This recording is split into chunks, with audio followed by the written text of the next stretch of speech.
mukuresha harabisunga amaso, harabisunga inyenyi, harabisunga kajwi, harabisunga ingidi, harabisunga ukonda, harabisunga ukuvyibuha, harabisunga inzobe, harabisunga umutwe, imisaya, intambuko n'ibindi.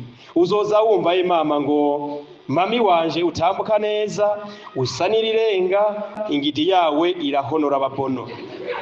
Ibintu nk'ivyo hari abazohenura ingidi umutima wakuvemwo, hari abazogutwengera ute n'ubwenge, hari abazorerembuza amaso kurusha ifi yahaze ubuhunwa umutima ukuvemwo. Uzoza wumva umusore yirata ngo urya mwana mperuka kumurya, urya mugore naramuriye, ukibagira ko nkunda kurya yari igifyera kikamumena inda. Birababaje kubona umusore mwiza nogira w'amafreshere ariko akaguma ayerera inyuma y'abakobwa kujya bazungurukana agaseke k'amashikanwa mu isengero. Misore muri ngaha, bagabo mwiruka inyuma y'udukobwa, nogira nti mwahindutse uduseke tw'amashikanwa bazungurukana mu isengero. Haleluya, haleluya. Imbuto n'ijambo ry'Imana, umuvye nawe ni Kristo.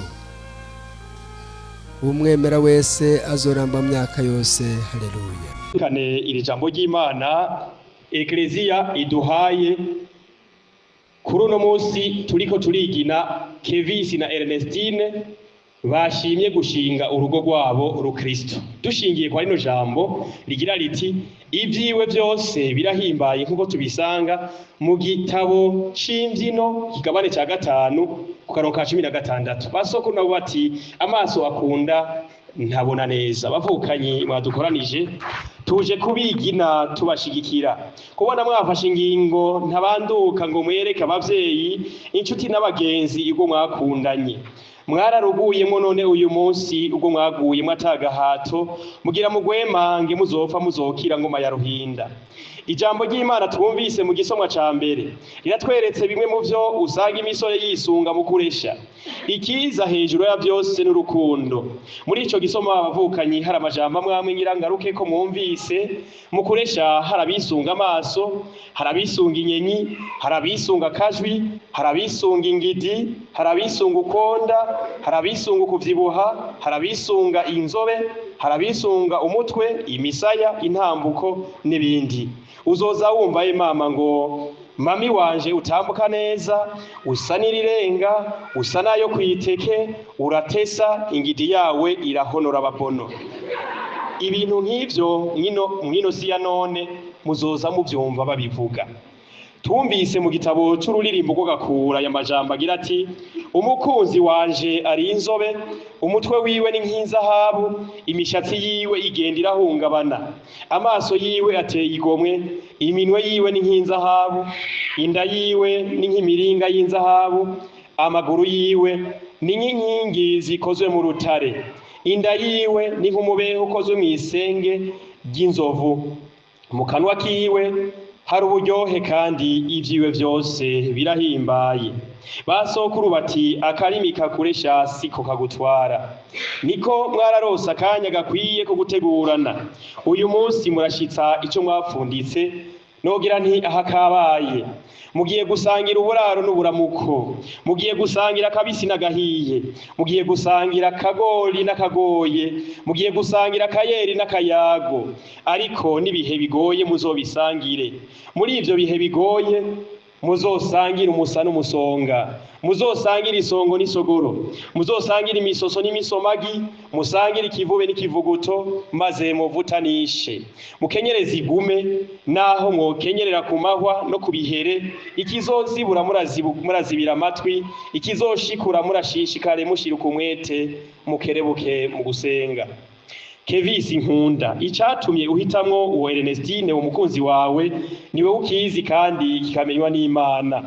Nkundira nkwibutse mbe nka rwa ruririmbo ruti urukundo s'amadayimoni.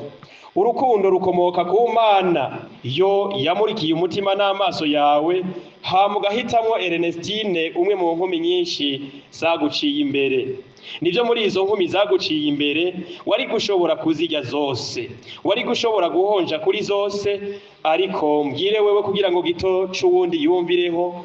Misore muri ngaha basokuru nibo bagize bati uhonja kuri zose ugahaga utaragura. Murahagabire muvukanye Kevisi hajya uteramira uzohabona abakobwa beza. Hari abazohenura ingidi umutima wawe kuvemwo, hari abazogutwengera ute n'ubwenge, hari abazorerembuza amaso kurusha ifi yahaze ubuhunwa umutima ukuvemwo. Umuririmbyi Kidumu nawe ati mukobwa ingendo yawe yama mu bitekerezo vyanje, ndakunda ukuntu mwenyura nkapfa ngahwera kuri iyo nyifato.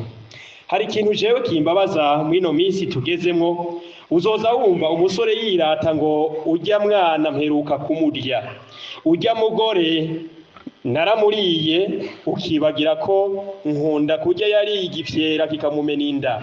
Nanje nogira nti musore ukunda kurya abakobwa ba Barundi, umusore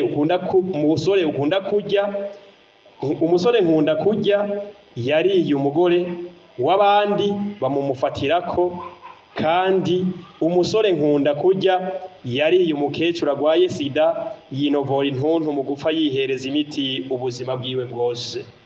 Birababaje kubona umusore mwiza nogira w'amafreshere ariko akaguma ayerera inyuma y'abakobwa kujya bazungurukana agaseke k'amashikanwa mu isengero.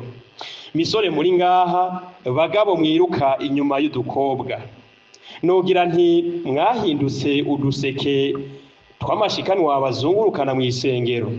Urama rero wibuka ko wewe Kevisi wahisemwo umwe muri benshi, uririnda kuba ikirira habiri, ukaba uwo musheri wawe Ernestine wamukunza amaso nirimwe ryavayo canke akarabira saa 8 uzoca umuheba. Ni waba wakunze Ernestine ugakunda akajwi kiwe n'iyabanyamuragi uzoca umuheba. Ni waba wakunze ingene atambuka n'iyahindura ingendo uzoca umuheba. Ni waba wakunze intwengo ya Ernestine niyanukirwa agashishwa uzoca umuheba. Ni waba wamukunze amenyo niyagira isanganya akavayo uzoca umuheba. Ni waba wakunze ingidi, iyo ngidi niyayonga uzoca umuheba. Ni waba wakunze mbe nka wa muririmbi ngo hehehehe, ni wayihimba uzoca umuheba, kuko urukundo rushingiye ku gihimba c'umubiri, ico gihimba kigize ikibazo uca umuheba, kuko ntuba wakunze umuntu, uba wakunze igihimba. Inkuru nziza iti hagize ico bapfa umugabo yoshobora kwirukana umugore wiwe, ivyo muzopfa ntibizobura. Umuririmbyi Fernand ati c'est ça la vie, ubwo nibwo buzima, kuko urugo niryo shure rya mbere umuntu aginjiyemwo yama ariko arahangana n'ibibazo bitandukanye. Mu vyotuma umugabo yiyumvira kwirukana umugore harimwo ukurenga ibigo. Unkundire rero wewe Ernestine, nimba zitarona ntiwishime kuko n'Imana yabikoze.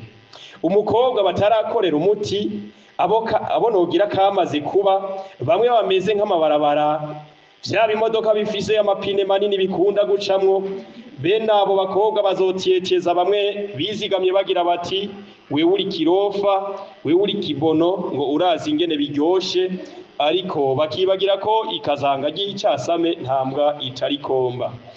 Hari abasore n'inkumi uzoza wumva ngo reka nzokumvirize ingene bimeze, bakibagira ko Mpanombe yishwe n'umurahu. Ubuki nibwo ubunyoye wumva buryoshe, ubukojejemo urutoke ugumufyeta kandi ukaguma winovora ushaka kusubira kudimba urutoke mu mubindi.